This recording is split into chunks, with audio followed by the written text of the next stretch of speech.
First of all, Yadugul Namaskara, and it's a pleasure to be here. Ashwini is doing a wonderful job, spreading awareness about what the Constitution means, what it means to be build the ideal nation. How was it formed?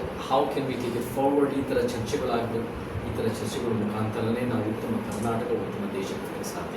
And I want to thank Ashwini because of her legal fights, I am still in the country today. Because ನನ್ನ ದೇಶದಿಂದ ಆಚೆ try ಮಾಡಿದಾಗ Ashwini and their legal team helped me stay in the nation, and I want to thank Ashwini for that. So ಈ specific ಆಗಿ ಈ ಒಂದು ಸಂವಿಧಾನ episode 7 ಅದರ ಬಗ್ಗೆ ಮಾತಾಡೋಕ್ಕಿಂತ ಮುಂಚೆ I want to bring up a couple points. Number one, I don't know if you've heard of Salman Rushdie. He's a wonderful writer, and when it comes to freedom of expression, freedom of speech, he's taking very strong stances. Our imaginary homelands nalli, he talks about translation. Translation in English, he says, is a Latin word that means to ferry across, to bear across. And translation, there's so much, people say there's much lost in translation, but there's also much to be gained. So he talks about how he's a translated person. So as a now kuda, in different ways we're all translated. ನಾವು ಬೇರೆ ಬೇರೆ ಭಾಷೆಗಳಲ್ಲಿ ಯೋಚನೆ ಮಾಡ್ತೀವಿ, ಆ ಬೇರೆ ಬೇರೆ ಭಾಷೆಗಳಲ್ಲಿ ಕನಸು ಕಾಣ್ತೀವಿ, ಆ ಬೇರೆ ಬೇರೆ ಭಾಷೆಗಳ ಒಂದು ಸಂಯೋಜನೆ ಮುಖಾಂತರ we are who we are. Especially as Indians, we have that linguistic multiplicity and hybrid linguistic identities ever present. So adu kuda we had extraordinary post-colonial thinkers like Boogie Watyom, who talks about language is not just a medium of communication, it's a cultural universe of its speakers. So in this context, we have to look at this video, this Samvidhan series, and I look at it in 4 distinct ways. First way is the background and the context to what was happened here in 1946 to 49 in the Constituent Assembly debates. Secondly, the debate specifically according to what was shown in the 1 hour. One gante, one the chaukat. Secondly, third part is actually the after effects, like Ivaga Rajyotsava Nadak, 1956, how it was the Ekikarana, 53, the language states, the linguistic states, and the construction, which is an extraordinary concept in the Indian subcontinent. And then fourthly, the present today. So I divided into 4 kind of, they're all interconnected, but they're distinct sections I'd like to talk about. First of all, if we look at the background, first of all, it says linked language, Hindustani or Hindi. See, even in that title, there's so much missing. First of all, linked language, it assumes that we need a linked language. Do we need a linked language? No question ever. What is a linked language? For example, for such a diverse subcontinent or Indian nation. Number 2, is it limited to Hindustani and Hindi? Literally, it's expanded a little bit to include Urdu. But it's basically between Urdu, Hindi and Hindustani. So you have to take that history, that backdrop of the Tonda. That backdrop, I go back to 1526. 1526 is a significant time. That is the entrance of Babur. Babur, where did Urdu originate? See, Urdu, I think, comes before Hindi and Hindustani, according to my analysis. Urdu in 1526, it originated in Babur's encampments and bazaars as a lingua franca. So, adenaitu andre, you had indigenous vernaculars. You had Kadiboli, you had Hindavi, Braj Bhasha, you had Awadhi, you had many languages intermeshed existing. Then Babur comes in with his Turkish-speaking soldiers, Persian administrators. You have Arabic clerics. So you have a mix of a fusion of languages going on. Ivaga alli enagutte andre, for example, in the marketplaces agirbodu, in the encampments agirbodu, a lingua franca is a language that people of various mother tongues speak to understand one another. So in that particular way, the lingua franca that emerges is Urdu. Urdu by actual meaning itself means the kind of encampment. So that word itself comes from that. So alli 1526 Urdu bandre aa time nalli. that growth of Urdu, interestingly, did not remain only in Sutta in that area. It came all the way to South India, the Deccan Ubar. This is very significant because through merchants, through artisans, through various soldiers, you look at Bahmani Empire. See now, it's very important. History as social processes, as power plays, as Ariti we know how Hindutva reads history. We know how the general historians read history in different ways. If you look at this way, where Bahmani empires are growing, and Ibrahim Adil Shahi, Qutub Shahi are exposed to this Urdu, and at that point, Urdu in the Deccan actually gets a very literary sensibilities. So now the Deccan, we call it the cradle of Urdu civilization. Ibrahim Adil Shahi, who is Jagatguru Badshah, he writes in his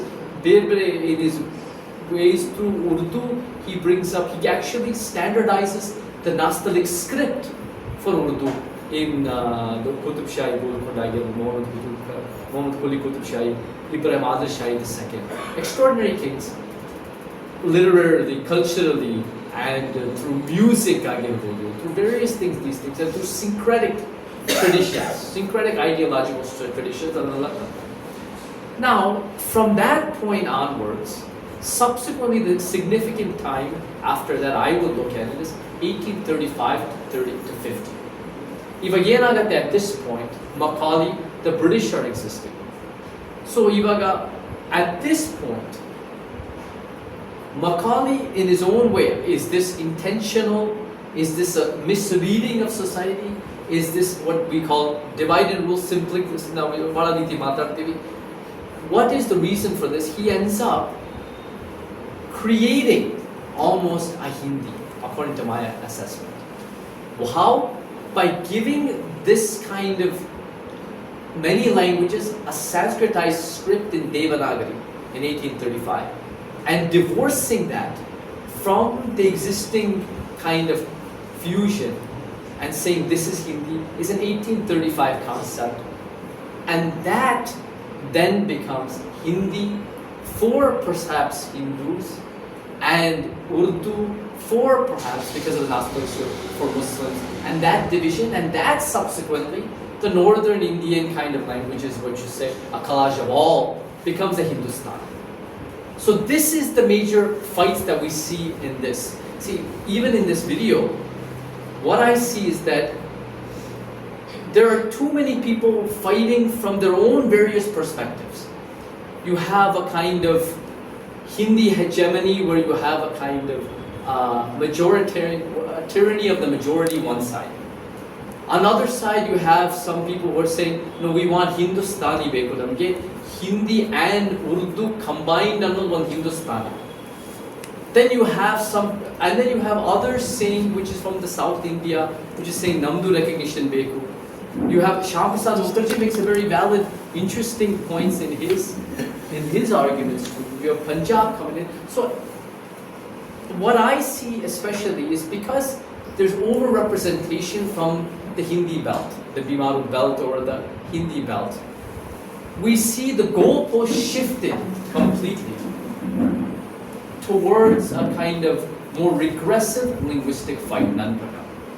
So the fight ends up becoming between Hindi hegemony and perhaps a Hindustani kind of thing, instead of a larger encompassing linguistic diversity.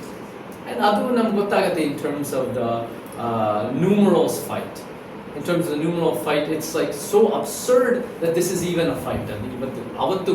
It's difficult to think from that perspective, but that being even a fight, a possibility navelleru kuda Hindi numerals ಬಳಸಬೇಕು ಅನ್ನೋ ಒಂದು ಸಾಧ್ಯತೆ ಇರೋದೇ ಎಷ್ಟು kind of absurd ಅನ್ನೋದು ನಾವು ಇವತ್ತಿನ ದಿನ ಯೋಚನೆ ಮಾಡ್ತೀವಿ. So why this is important is because nation building. If you look at Treaty of Westphalia, the birth of the nation state. Nation state ಹೆಂಗ್ build ಮಾಡ್ತಾರೆ ಅಂದರೆ one religion, one language, one common enemy is the typical kind of standard nation state. What epitomizes that nation state? And they're almost a Pakistan. You're talking about one religion, which might be Sunni Islam, one language, which might be Urdu in its own way, and one common enemy, which might be India or a different way, that can be constructed. England and France had that construct ಅವಾಗ. But India breaks that kind of construct. One religion ಅಂತ ಹೇಳಕ್ಕಾಗಲ್ಲ, it's a secular nation. Religions are being recognized every moment. And one language ಅಂತ ಹೇಳಕ್ಕಾಗಲ್ಲ. There's so many ಇದರ ಆದಿವಾಸಿ language ತರದು ಕೂಡ was an extraordinary kind of element ಅದರಲ್ಲಿ. And even Urdu, if you look at it, Urdu in Pakistan was taken for political elements, for political benefit. Urdu is more Dakkani, is more organic to the Karnataka state, is my argument. Because of Ibrahim Adil Shahi too, because of Golconda Qutub Shahi, Muhammad Quli Qutub Shahi, so it's more organic. So this, and of course there's no one common enemy. There was an anti-colonial kind of movement avaga, especially with the Nehruvian kind of international politics. So ಈ ರೀತಿಯಲ್ಲಿ India breaks that standard nation state concept. ಮತ್ತೆ ನಮಗೆ ಇದರಲ್ಲಿ that over-representation of the majoritarian Delhi centricism is quite evident. If you look at in 1946 ನಲ್ಲಿ ಏನಾಗುತ್ತೆ ಅಂದರೆ ಒಂದು constitution assembly ಶುರುವಾದಾಗ 386 or so members. Avaga you're talking 36 from Tamil Nadu, 3 from Mysore state. You're talking about maybe 6 from Hyderabad state. You're talking a very small number that reduces to 299. But it's still a very overrepresented in the Delhi centricism. And that Nehru brings up very aptly. But in terms of, from that to the video now ನೋಡಬೇಕಂದ್ರೆ, language politics about 3 years putting it into 1 hour is a very tall task. See, ಕೆಲವು ಸರಿ ಅವ್ರು ತೋರಿಸ್ತಾರೆ ಬೇರೆ ಬೇರೆ subject ಬರ್ತಾ ಇದ್ರು ಕೂಡ people are bringing up the language aspect. So in 3 years, how you condense into 1 hour? I thought Big Boss, 24 hours of Big Boss, condensing into 1 hour, kashta andre. This is absolutely impossible. And then on top of it, in this particular context, how the perspective of the director matters, the perspective of the writers matter, the perspective of the narrative they want to take, and who they want to include, to what degree they want to include. All these things kind of play a role. So I mean, this ಇದೇನು ತೋರಿಸುತ್ತೆ ನಮಗೆ, especially the video, the Samvidhana part 7. To me, it shows how each is battling different enemies. In fact, one member actually battles the Brahminism or the kind of the Brahminical Sanskritization of Hindi itself while advocating for Hindi too. So although one battle like that. So there are many battles that are ongoing, and what I see today is that this is more not having a national language and having 2 official languages is probably was one of the more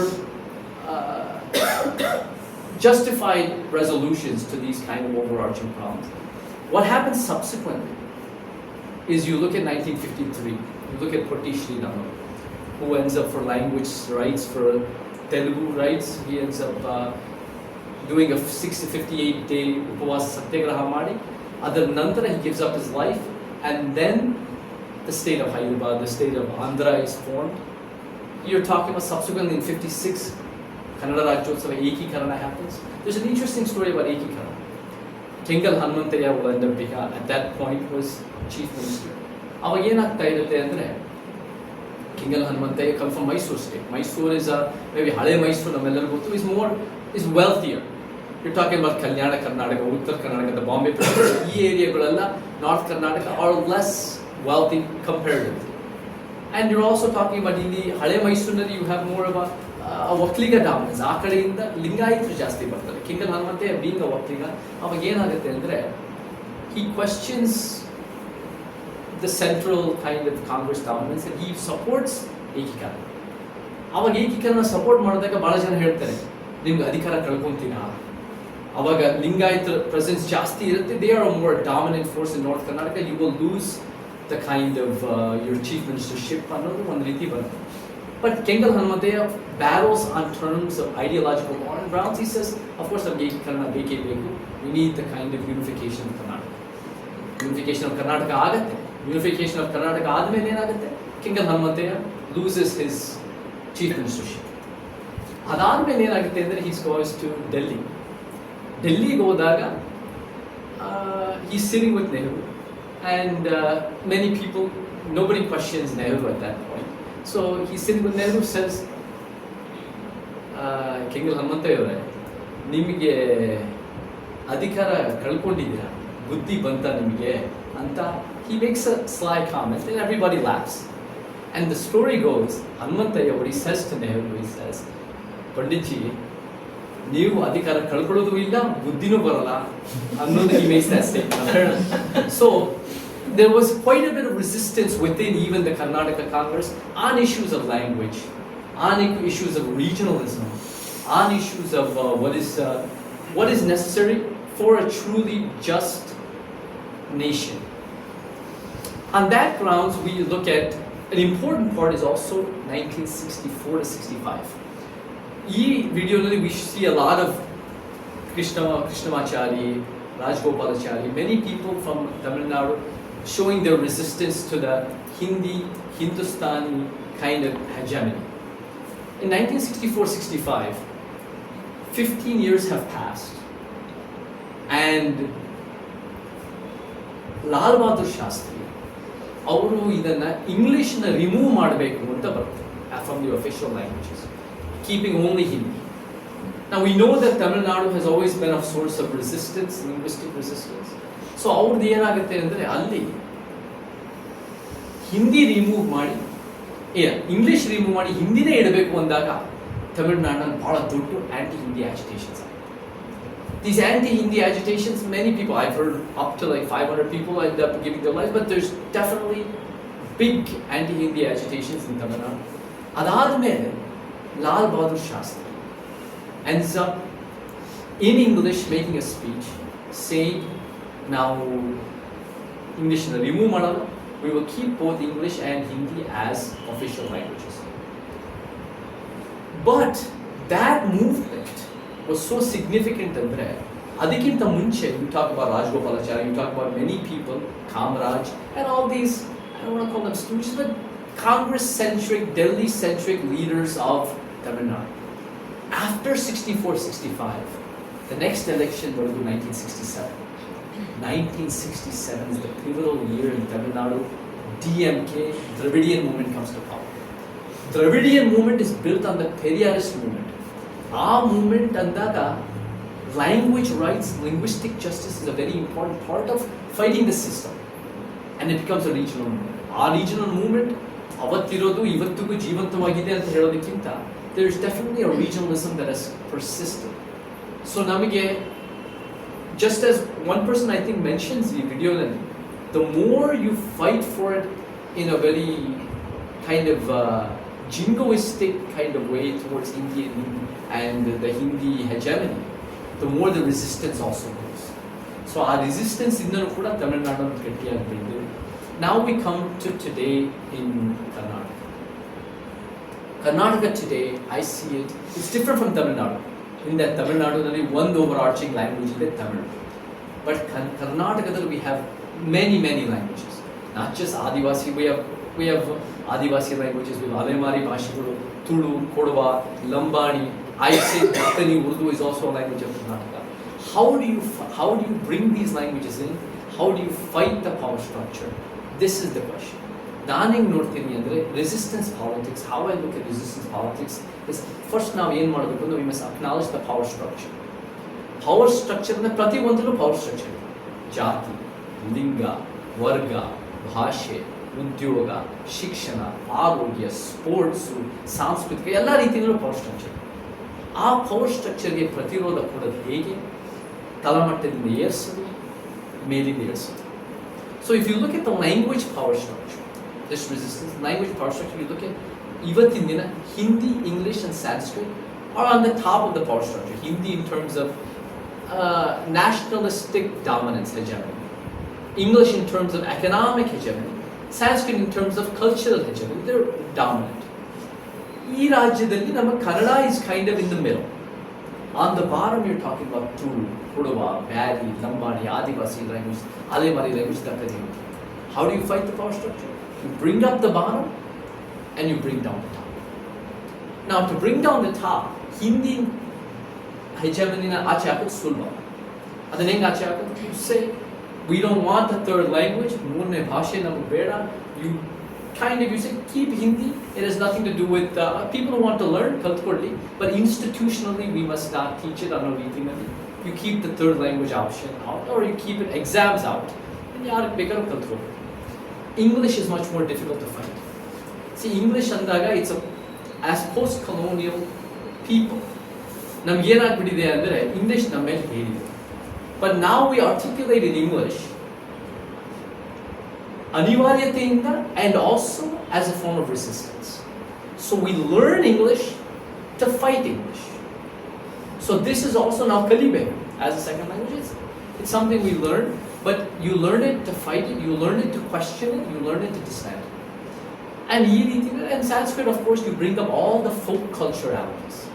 ಎಲ್ಲ ರೀತಿ ನಮ್ಮ ಜಾನಪದ ಸಾಂಸ್ಕೃತಿಕ ಪ್ರಪಂಚಗಳು ಅದನ್ನು ಎತ್ತಿ ಹಿಡಿದಿದ್ದಾಗ ನಮಗೆ ಅಲೆಮಾರಿ ಸಾಂಸ್ಕೃತಿಕ ಪ್ರಪಂಚಗಳು ನಮಗೆ ಅವರ ಒಂದು ವಿಶೇಷತೆ ತಂದಾಗ the hegemonic Sanskrit cultural dominance will also reduce. So in this way you can fight this linguistic power structure. ಇವತ್ತು ಕನ್ನಡ ಹೋರಾಟಗಾರರು ಏನು ಮಾಡ್ತಾರೆ ಅಂದರೆ, like many ಹೋರಾಟಗಾರರು of different fights and struggles, they target groups of people. They say, ನಮ್ಮ ವೈರಿಗಳು ಈ ಸಿಂಧಿ ಮಾರ್ವಾಡಿ ಈ ಜನಾಂಗ. This kind of targeting of one group of people is clearly divisive, is clearly hateful, is problematic. It is the system that is the enemy, and it is the ಭಾಷಾ ಅಸಮಾನತೆಯ ವ್ಯವಸ್ಥೆ ಅದೇ ನಮಗೆ ಶತ್ರು ಆಗಿರುವುದರಿಂದ that must be fought with resistance. And importantly, ಇವತ್ತು ಭಾಷೆಗಳು, if you really want to bring in some kind of ಪ್ರಾದೇಶಿಕವಾದ ಭಾಷೆ ಒಂದು ಪ್ರತಿರೋಧ in Karnataka today, we must link language to economic and vocational benefits. ನೀವು ಭಾಷೆ ಕಲಿತಾಗ ನಿಮಗೆ ಬರೀ ಒಂದು ಪ್ರಪಂಚದ ಬಗ್ಗೆ ಇನ್ನೂ ಉತ್ತಮವಾದ ಆಲೋಚನೆ ಬರೋದಷ್ಟೇ ಅಲ್ಲದೆ ನಿಮಗೆ ಸರ್ಕಾರಿ ಕೆಲಸನೂ ಸಿಗುತ್ತೆ, ನಿಮ್ಗೆ ಆರ್ಥಿಕವಾಗಿ ಬದುಕು ಸಿಗುತ್ತೆ, ನಿಮ್ಗೆ ಎಲ್ಲ ರೀತಿಯಲ್ಲೂ ಉತ್ತಮ ಆಗುತ್ತೆ. ಇದು ಕನ್ನಡ ಒಂದು ರೀತಿ ನಿಮ್ಮ ಒಂದು ಭಾವನೆಗೋಸ್ಕರ ಫೈಟ್ ಮಾಡೋದಷ್ಟೇ ಅಲ್ಲ, ನಿಮ್ಮ ಹೊಟ್ಟೆ ಪಾಡಿಗೂ ಇದು ಒಳ್ಳೇದಾಗತ್ತೆ ಅಂತ ಕನ್ವಿನ್ಸ್ ಮಾಡಿ ಆ ರೀತಿ ಸ್ಟ್ರಕ್ಚರ್ ತಂದರೆ then you're talking about a long-term linguistic benefit for Karnataka.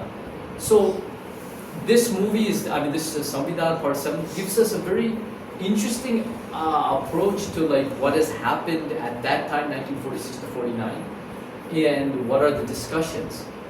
But today, from the perspective of Karnataka, from the perspective of regionalism, from the perspective of federalism, from the perspective of language rights, ನಮ್ಮ ವಿಚಾರಗಳು are very different from what is going on there. There's a lot of evolution.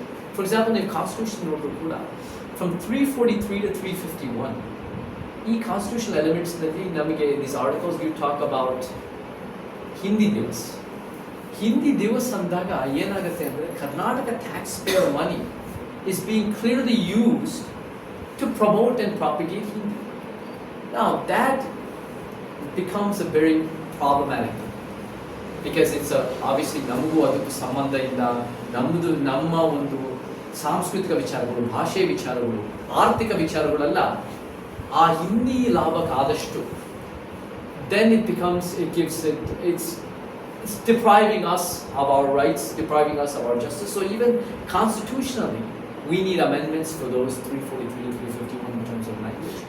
And Nanapura, I've talked about how three-language formula creates its own series of problems, adds to the linguistic imperialism, and how in Tamil Nadu the Hindi imperialism doesn't exist because Avale, they took out the two-language, they brought in two-language formula another instead of three-language. So language is an important fight.